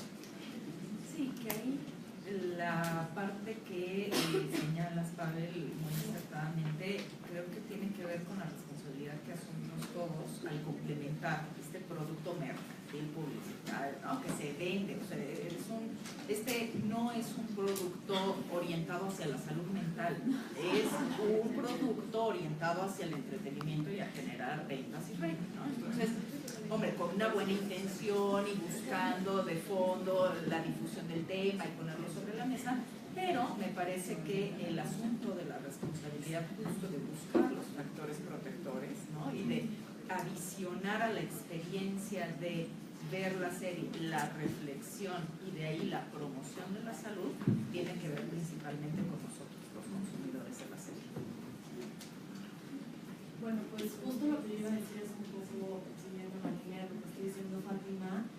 Por un lado sí creo que la parte de la serie donde se está hablando un poco de este tabú, ¿no? Del suicidio está bien, justo por estos espacios, pero también creo que fuera de aquí o inclusive aquí dentro no contamos con los recursos para dar la contención necesaria o la información necesaria de cómo tratar un suicidio. Y por otro lado, sabemos que existe un estigma enorme sobre la psicología, sobre el trabajo terapéutico, sobre estas etiquetas de estás loco, si vas a un psicólogo, y pues justo esta serie no promueve eso, ¿no? O sea, al contrario, pone como un psicólogo una persona incapaz de hacer el trabajo, que lo que hace es todo lo contrario a lo que debería de hacer, justo promoviendo el suicidio, y creo que eso nos deja como otra vez, como un paso atrás de todo este avance que íbamos haciendo de abrir el espacio de la psicología, que en parte por eso a mí no me gusta esta serie, porque creo que sí te dice habla del suicidio, pero no te dice cómo hacerlo, y a la vez empuja para atrás toda la psicología y todo como estas soluciones de trabajar el problema y hablarlo y de tratarlo como hay mucha ciencia detrás que te enseña cómo hacerlo. No sé qué opinan ustedes.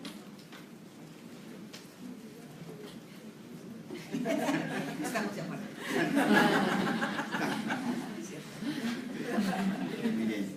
Para eso están estos espacios, justamente, para rescatar nuestra labor como psicólogos, ¿no? Para mostrar con lo que no estamos de acuerdo, con lo que nos pareció que no fue lo adecuado, lo que se puede hacer. Bueno, hola a todos. Algo que a mí me llama mucho la atención, mencionaron algo acerca de las redes sociales y la influencia que tienen actualmente más en los adolescentes, que la tienen en todos, ¿no? Siendo sinceros. Y me parece importante una parte que no sé si a ustedes les pasó. A mí cuando empecé a ver la serie dije, ay, qué exagerada, ¿no? No le encuentro razón para suicidarse. Me incluyo, ¿no? O sea, yo sentí eso. Y me parece que una de las cosas importantes de ver aquí es la normalización de la violencia, incluido el bullying, ¿no? Cómo lo hemos normalizado, y todas estas pequeñas señales, a lo mejor que en su momento o aisladas parecen como indiferentes, como que no importa lo que está pasando, es como, ay, todos nos pasó algo así, ¿no? Todos vivimos algo así. Bueno, pues no está bien, ¿no? No porque todos lo hayamos vivido significa que está bien. Mencionaban acerca como del yo más débil de Hannah, que por ejemplo de Clay, en el sentido de que, pues sí, ¿no? Me parece que hemos normalizado tanto el bullying, tanto la violencia, lo vemos todos los días. Justamente el otro día en clase platicábamos de cómo nos bombardean de información, ¿no? Estás por un lado viendo al perro maltratado, el bombardeo en Siria, el pensamiento de amor profundo, ¿no? O sea, como que vienen una serie de información que nada más vas pasando, y que realmente no vamos elaborando y que no vamos como trabajando, y se vuelve, pues, me parece a mí que es algo que está generando una generación muy ansiosa, muy depresiva, en la que recurren a la tecnología para entretenerse, porque bueno, al final del día luego pasa mucho eso con los papás, ¿no? Así de ya está llorando el niño, denle el celular, denle el iPad, que se entretenga y que me deje en paz. Entonces creo que eso es importante como mencionar, ¿no? Comentario que quería hacer era eso, ¿no? No es normal el bullying, no está bien, no porque todos lo hayamos sufrido de una u otra manera lo vamos a dejar pasar, ¿no? Y bueno, reforzar que no todos los psicólogos escolares están perdidos. Gracias.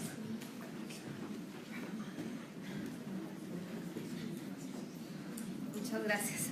Me paro un segundito para no estar hablando desde mi cuevita, pero creo que no solo se habla de la ineptitud del psicólogo escolar, que ya se ha discutido mucho, creo que se habla de una ineptitud de todos los adultos que se presentan en la serie.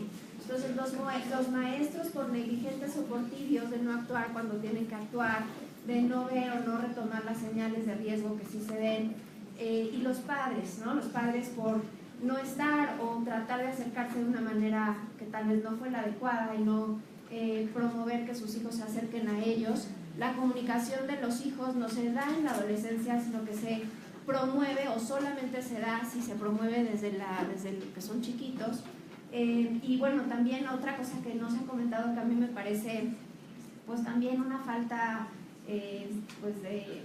un desacierto de la mamá de Clay cuando accede a ser abogada, incluso cuando él le dice yo no era cercano a Hannah, sin embargo está trabajando como abogada con la generación de su hijo en la escuela de su hijo. Entonces me parece sumamente pues inapropiado e invasivo del espacio del hijo, ¿no?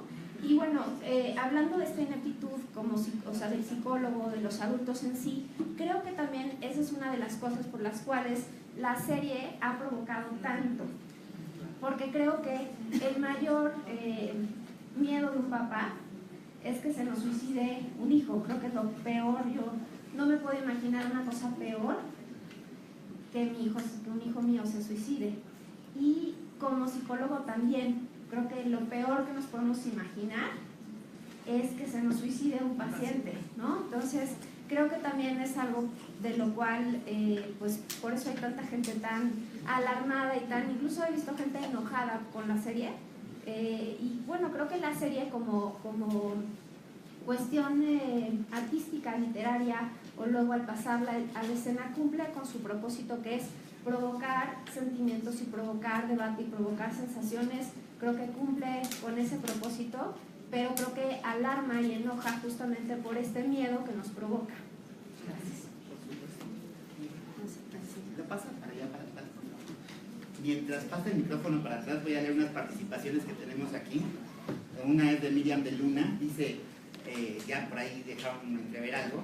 A mí me gustaría que se abordara respecto al tema de las estrategias de afrontamiento, ya que en la serie todos los personajes presentan estrategias bastante deficientes y creo que eso marca la pauta de conducta de Hannah, pero también de cada uno de los adolescentes involucrados.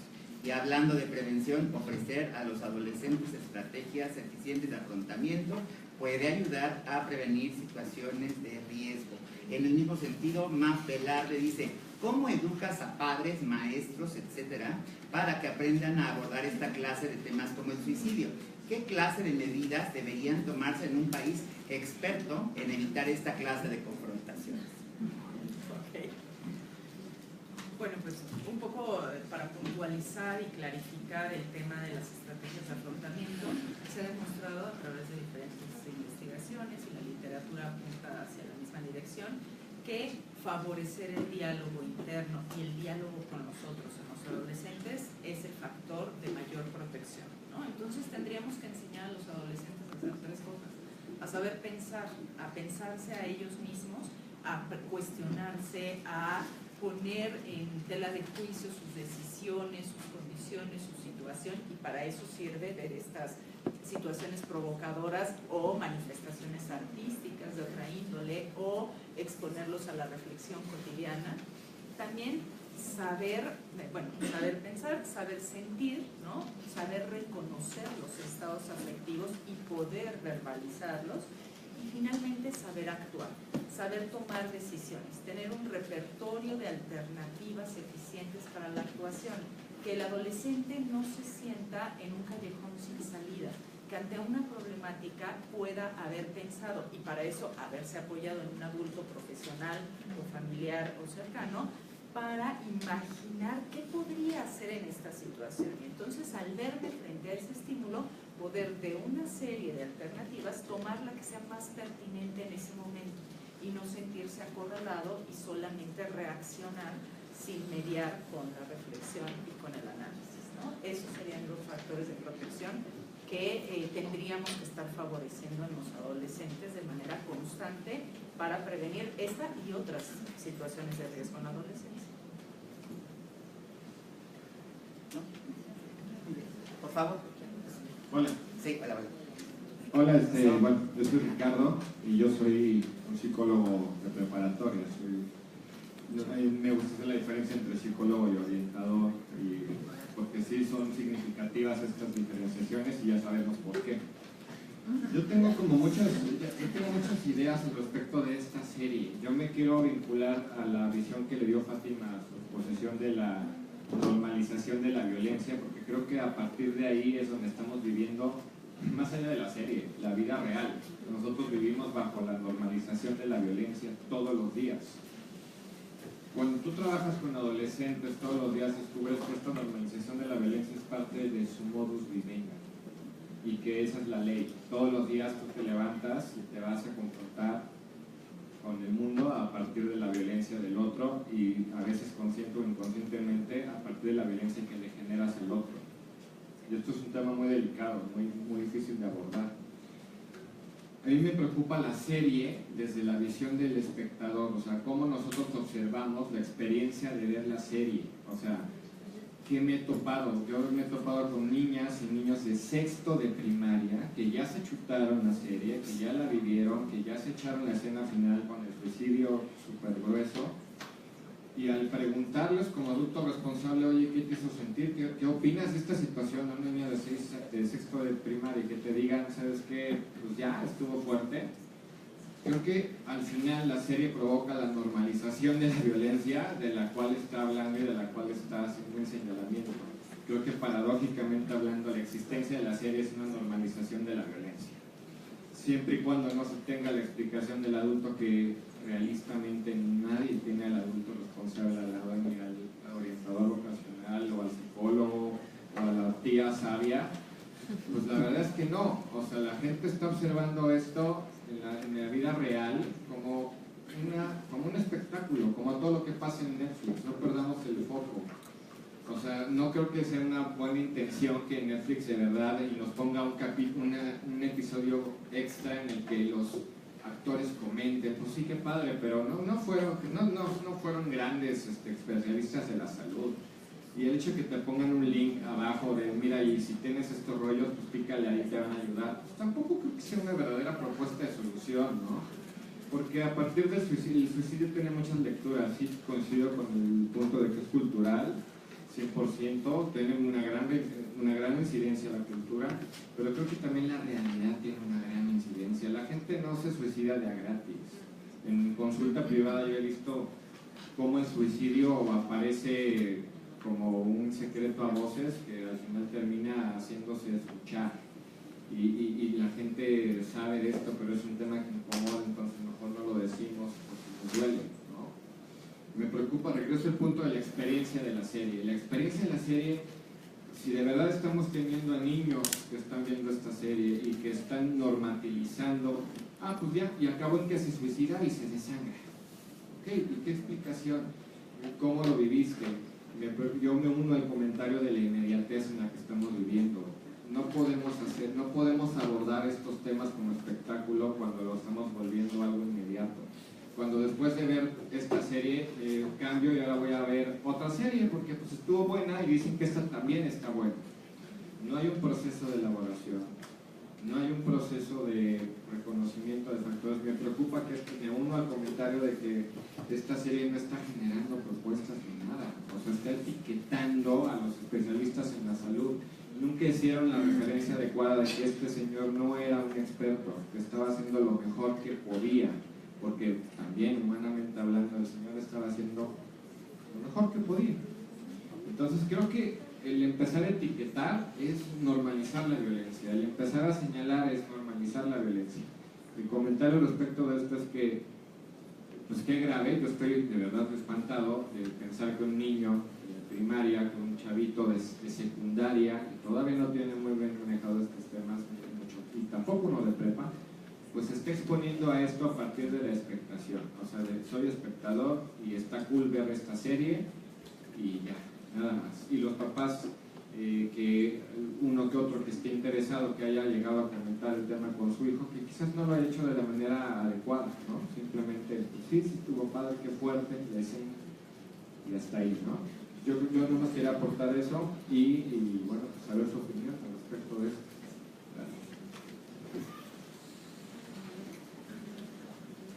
Cuando estaba pensando en la normalización de la violencia, también justo mi primer referente era los entornos escolares, ¿no? Y a lo que se escucha en los pasillos de cualquier colegio y en las aulas y demás.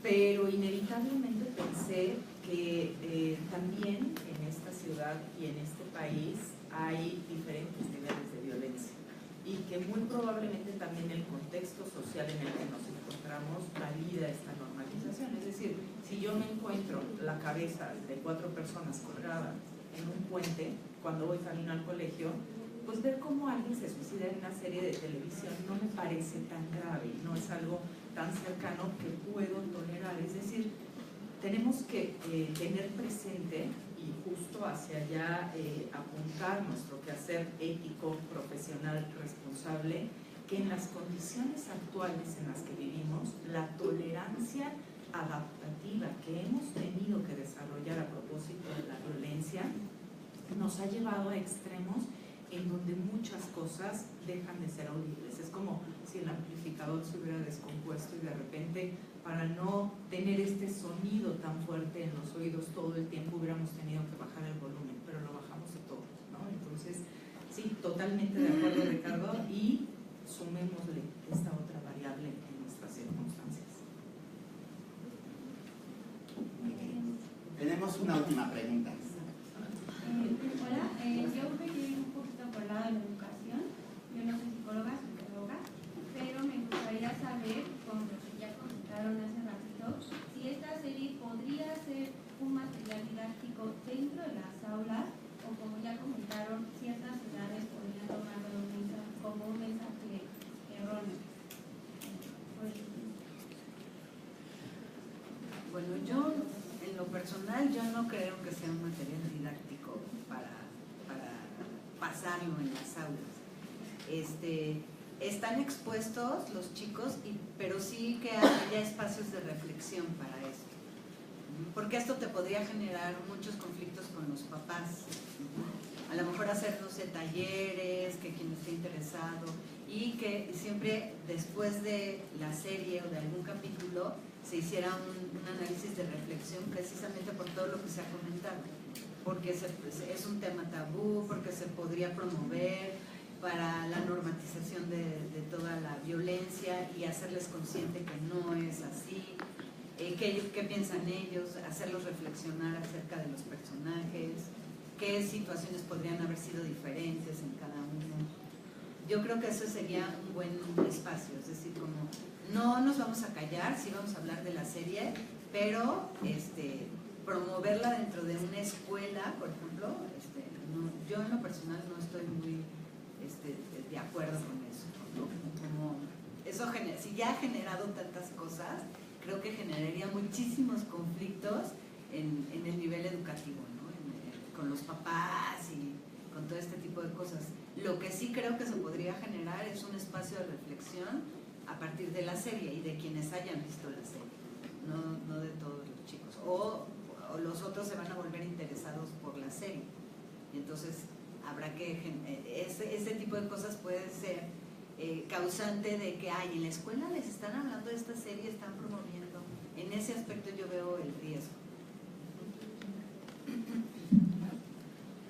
Y yo creo que no solo estaría bien hacer la reflexión, como dicen al lado, con los alumnos, sino también entre nosotros, ¿no? O sea, entre los maestros, los directivos, los psicólogos. Creo que sería importante que la veamos y que, como dicen al lado, es un paciente, un alumno que ya la haya visto. Regina nos comentaba, somos una sociedad, o sea, no es un auditorio, una sociedad que tal vez no estamos preparados para enfrentarnos al suicidio. Entonces creo que primero, o sea, si vamos a generar la reflexión hacia ellos, que primero esté en nosotros. Una cosa, porque se dijo, ¿no?, que comentaban que 12, 13 años podían verla. En lo personal, creo que independientemente del suicidio es una serie violenta, ¿no? Hay unas escenas que son sumamente amenazantes. Yo tengo también pacientes de prepa, de secundaria que la han visto y angustia mucho. Entonces el generalizar una edad que creo que no se puede generalizar, que sí se vale a partir de, me parece como delicado. Yo creo que depende mucho el contexto de la persona y por supuesto que acompañada, porque en todos sentidos me parece una serie agresiva, de violenta, de angustia. Muchas gracias. Muy bien, ¿un comentario final?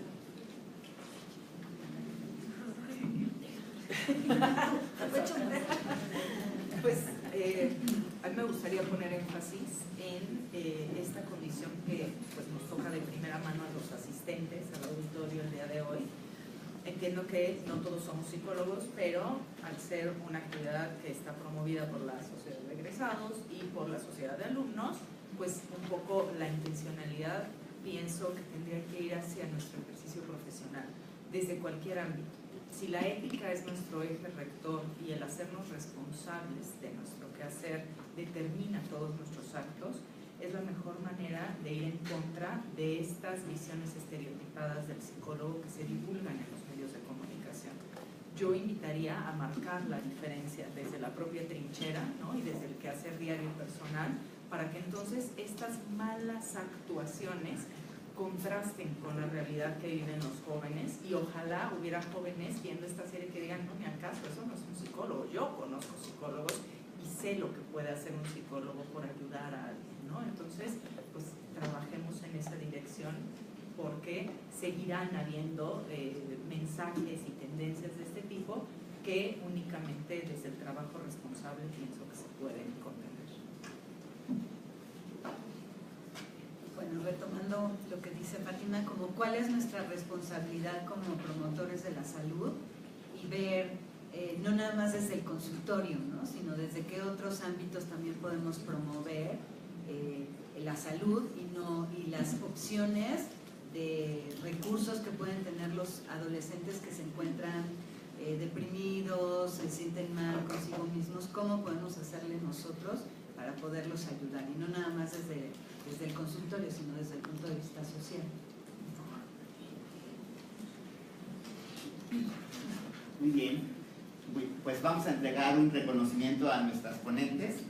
La Asociación de Egresados de la Licenciatura en Psicología y la Sociedad de Alumnos de Psicología de la Universidad Iberoamericana otorgan el presente reconocimiento a la maestra Ana Laura Morales, a la maestra Fátima Lagorda Sánchez y a la señorita Macarena Jiménez Estefan por su destacada participación como ponente en el panel de discusión ¿Qué pasa con 13 Reasons Why?